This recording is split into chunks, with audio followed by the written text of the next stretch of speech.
everyone, welcome to this video by IntelliPad. In this video, let's take a look at what is database normalization. Database normalization is a set of rules and techniques that helps us arrange messy collection of data in structured and sensible way. It is a method that brings order to the unorganized data. The goal is to arrange data in the way that minimizes duplication, reduces confusion, making it easier to update and retrieve information. Now let's take a look at our agenda. First, we will start with what is normalization. Then we will learn what are keys and the different types of key. Moving on, we would look at anomalies in database. And lastly, we have the different types of normalization. Before we begin, please make sure you subscribe to our YouTube channel and hit the bell icon for regular updates from us. Now let's start with our first topic. What is normalization? Database normalization is a process for data modeling or for data creation. Normalization helps in organizing data and attributes of the database. It is performed to reduce data redundancy and data integrity in the database, and it also ensures that the data is stored logically. Data redundancy in DBMS means that it has the same data at multiple places. It is necessary to remove data redundancy because it causes anomalies in the database, which makes it very hard to maintain the database. Normalization is nothing but dividing the large tables into smaller tables and linking them together using a relationship. Consider a scenario. Let's say Rohit wants to organize his closet. He has a bunch of clothes, shoes, and accessories that he wants to keep in order. So Rohit decides to arrange everything based on the type. All the shirts goes together and the shoes has its own spot and so on.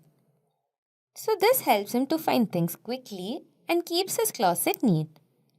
Normalization in database is like organizing your closet. When you have a lot of information to store, like in the computer database, you want to arrange it in the way that makes it easier to find and use.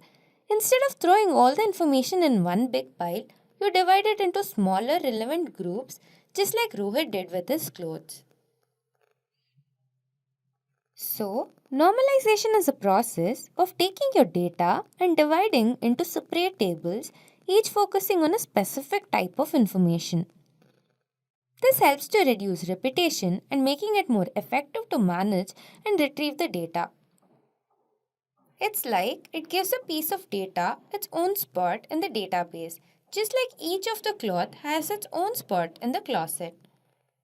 Now, let's consider a student database that stores the information about the student and the course they have enrolled in. In the student course database, we have stored repeated data for the student name and the course name. This can lead to data redundancy and inconsistency as well as increases the storage space requirement. To address this issue, we can use normalization to break down the table into multiple tables, ensuring the data integrity and reduces redundancy. Moving on, let's see what are keys. A table represents a big box of unique records. Key helps to identify those records effectively. Key in DBMS can be single or a group of attributes that uniquely identifies the record. In a relational database management system, keys are important to manage the data integrity and enforcing relationship for effective data retrieval.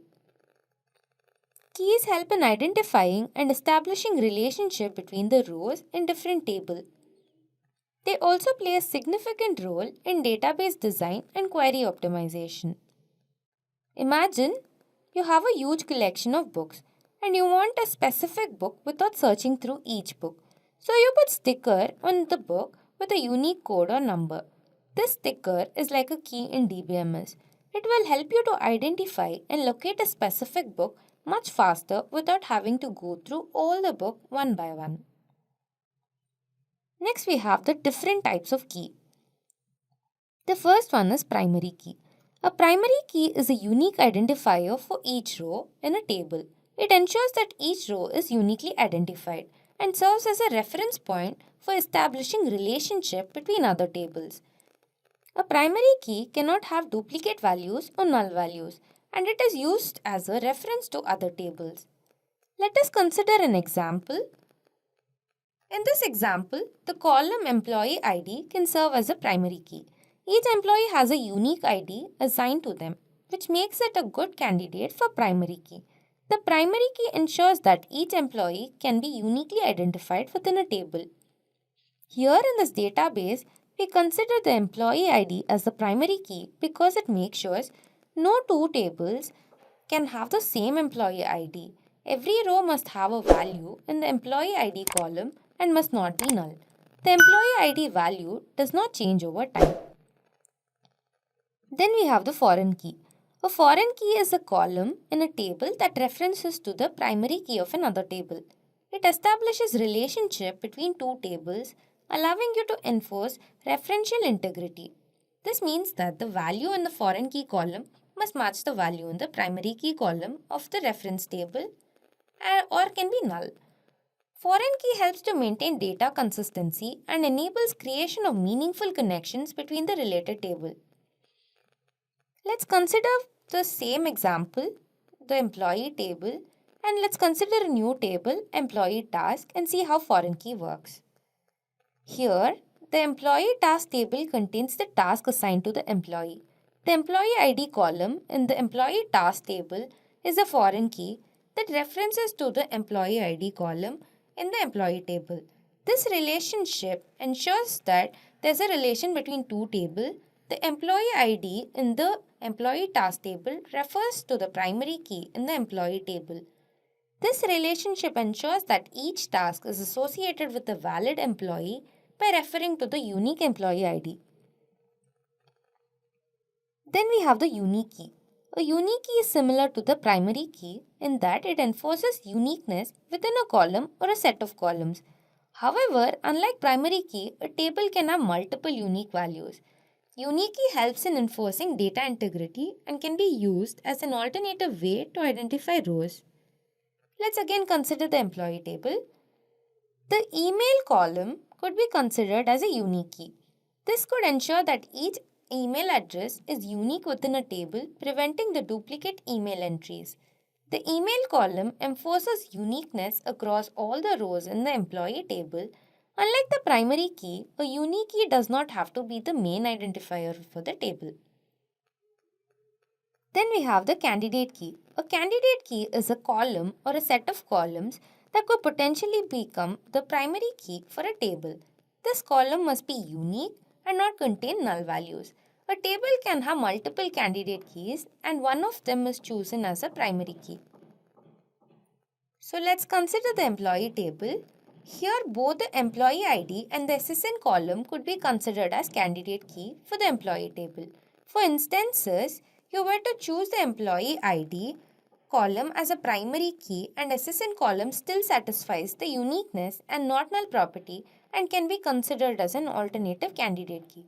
Similarly, if you were to choose SSN column as a primary key, then employee ID column could still qualify as a candidate key. Moving on, let's see some of the anomalies in database. Anomalies in database refers to inconsistency or issues that arises when performing operations like insertion, deletion, and update of the data. These anomalies can lead to data integrity problem, redundancy, and difficulty in maintaining accuracy and meaningful information within a database. So the first one is insertion anomaly. Insertion anomaly occurs when adding new data to the table, leading to problems such as incomplete data entry or redundant data or loss of data integrity. For example, let's consider a table named student enrollment to store the information about the student and the course they have enrolled in. Let's consider this to be an unnormalized table. We need to add a new student. We would need to insert the same course information for the student, and to add a new course, we would need to insert the same student information for the course. Doing this leads to redundancy and a potential loss of data integrity. Then we have the update anomaly. Update anomaly occurs when modifying data in a table and it would result in inconsistency between the resultant records. Let's consider a table named employee salary to store the employee salaries based on the job position. If you need to update the salary of a developer's position, which is 60,000, to 65,000, you need to update in multiple places. If the update is missed in some rows, it can lead to inconsistency of data. Then we have the deletion anomaly. Deletion anomaly occurs when removing data from the table, causing unintended loss of information. Consider a table name, department employee, to track employees within different departments. If you delete the employers in HR department, you also lose the information about the HR department itself. Deletion of specific data results in the loss of overall context. To address all these anomalies and ensure database efficiency and accuracy, normalization is performed. Normalization involves dividing the database into separate tables and ensuring that the table serves a specific purpose and maintains the data integrity. Now let's see the different types of normalization. Normalization is a process in database design that involves organizing data in a way to reduce data redundancy, ensuring data integrity, and improving query efficiency. The normalization process is divided into several normal forms. So the first one is first normal form. The first normal form is a property that a relational database table must satisfy to ensure data integrity and eliminate certain types of data anomalies. In 1NF, a table is organized in a way that avoids repeating groups of data and ensures that each column contains atomic values. A relation will be in 1NF if it contains atomic values and also states that an attribute of a table cannot hold multiple values. It must hold only the single valued attributes. First normal form disallows multi-valued attributes, composite attributes, and their combination. Consider a table that stores information about the students and their enrolled courses. This table is not in first normal form because the course table contains multiple values separated by comma. To bring it into the first normal form, we would need to create separate row for each course in the referencing table, where student ID behaves like a foreign key referring to the student ID from the base table. Now each cell contains atomic values and there are no repetitions of group of data. This layout satisfies the requirement of first normal form. Consider you want to store the information about different books and their author.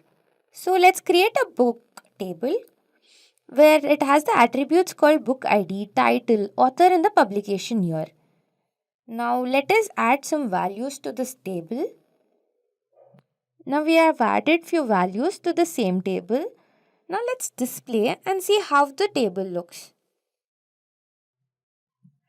Now let's run the program and see. This is how it is displayed. And also in the publication year, we have two data stored simultaneously and it is separated by comma and it does not satisfy the first normal form. Seeing this, we must separate the table. So let us separate the table and make it into different tables. Let's decompose the table. Now here in this transform table, we have removed the author column to eliminate the repetition. We have created a separate author table and we have created a relationship between the books and the author. This table has the composite prime key, which is considered to be the book ID, and the author column. The author table maintains one-to-many relationship between the books and the authors. Each book can have multiple authors and each author is associated with multiple books. So now let's run the program and see how the output looks. Now let's take a look at the output of this code. This is the output. Now we have created two separate tables, that is the book author and the book title. We have created two separate tables to get it into the first normal form and to reduce decomposition. So the next one is second normal form. The normalization of first normal form related to second normal form involves elimination of partial dependency. A partial dependency in DBMS exists only when there is a non-prime attribute. An attribute not a part of a candidate key is fully functionally dependent on one of the candidate key. For a relation table to be in a second normal form, it must satisfy the following rules. The table must be in the first normal form. And also it must not contain any partial dependency. All the non-prime attributes are fully functionally dependent on the primary key. If a partial dependency exists, we can divide the table to remove the partial dependency attribute and move them to some other table where it fits well. So let's consider an employee project detail. The prime attribute of the table is employee code and project ID. We have partial dependency in the table because employee name can determine the employee code and the project name can determine the project ID. Thus, the relational table violates the rule of 2NF. Now, to remove partial dependency of the table and to normalize into second normal form, we decompose the table and split it into the employee project details into different tables. Now we have decomposed the employee project details into 2NF by decomposing it into employee detail, project details, and employee project tables. As you can see, the tables satisfy the rule of 2NF as they are in first normal form and every non-prime attribute is fully dependent on the primary key. The relation is in 2NF and clearly less redundant than the relation in first normal form. We created a book table which contains the book ID, title, author, and genre of the book. But the book is not in the second normal form. We split the table into author table and the genre table, where author ID and genre ID are the primary key. Now let's do that. We split the table into the author table and the genre table, where the author ID and the genre ID are the primary key. Then we create the book table with the column, the book ID, title, author ID, and the genre ID. This table maintains the book data, while the author ID and the genre ID column acts as a foreign key that references the author and the genre table. By breaking down the original table into the three separate tables and using the foreign key constraint, we eliminate the partial dependency and achieve 2NF. This normalized structure ensures that the data consistency and reduction in the redundancy, which are important aspects of maintaining a well-designed relational database. Then we have the third normal form. The normalization of 2NF relation to 3NF involves elimination of transitive dependency in DBMS. A functional dependency x tends to z is said to be transitive if x tends to y and if y does not tend to x and x tends to z. A relational table to be in third normal form, it must satisfy the following rules. The table must be in the second normal form. No non-prime attribute is transitively dependent on the primary key. For each transitively dependent x tends to z, at least one of the following conditions should be satisfied. That is, x is a superkey of the table, then z is a prime attribute of the table. If a transitive dependency exists, we can divide the table to remove the transitive dependency attribute and place them in a new table along with the copies of the determinant. Let's take an example of employee detail table to understand what transitive dependency and how to normalize the table to the third normal form. This table is not in third normal form because it has the employee code and the employee city transitive dependency. Also, the employee zip code is not a super key and the employee city is not a prime attribute. So, to remove transitive dependency from this table and normalize it into the third normal form, we decompose the table into employee details into the two other tables.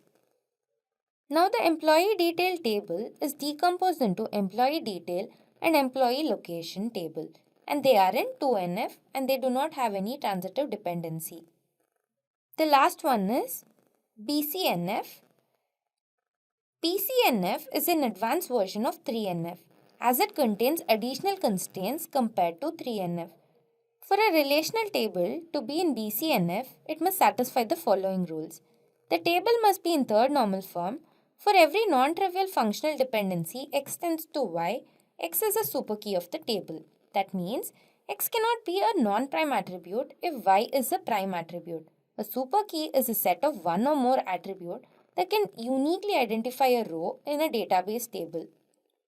Let's take a look at an example to understand BCNF. The table satisfies all the normal forms till 3NF, but it violates the rule of BCNF because the candidate key of the table, that is the employee code and the project ID, for the non-trivial functional dependency, project leader that tends to project ID is the prime attribute. But project leader is a non-prime attribute, so this is not allowed in BCNF. We now convert this into employee project and project lead table. By decomposing it, now the BCNF has been satisfied. Since the department information might be duplicated across multiple rows, the relation between employee and the project stored in the employee project table might be redundant. So to achieve BCNF, we decompose the table and we create separate tables. Now let's create separate tables. So this structure ensures that redundancy and anomalies related to departments are eliminated. BCNF is a higher level of normalization compared to 3NF, and it aims to remove partial dependency and ensures that non-key attributes depend solely on the candidate key. Hope the video gave you a good understanding of what database normalization is. Hope to see you again. Happy learning IntelliPat. Just a quick info, guys. IntelliPat offers advanced certification in Microsoft SQL designed by the industry experts. The Advanced Certification in Microsoft SQL program is meant for developers to master the descriptive language used for relational databases. You will also gain SQL skills that are crucial for excelling in the database management domain. The program is designed to help you master skills such as optimizing database objects, managing database concurrency, and ensuring data integrity. With this course, we have already helped thousands of professionals in successful career transition. You can check out their testimonials on our Achievers channel, whose link is given in the description below. Without a doubt, this course can set your career to new heights. So visit the course page link given below in the description and take a first step towards career growth in the field of SQL.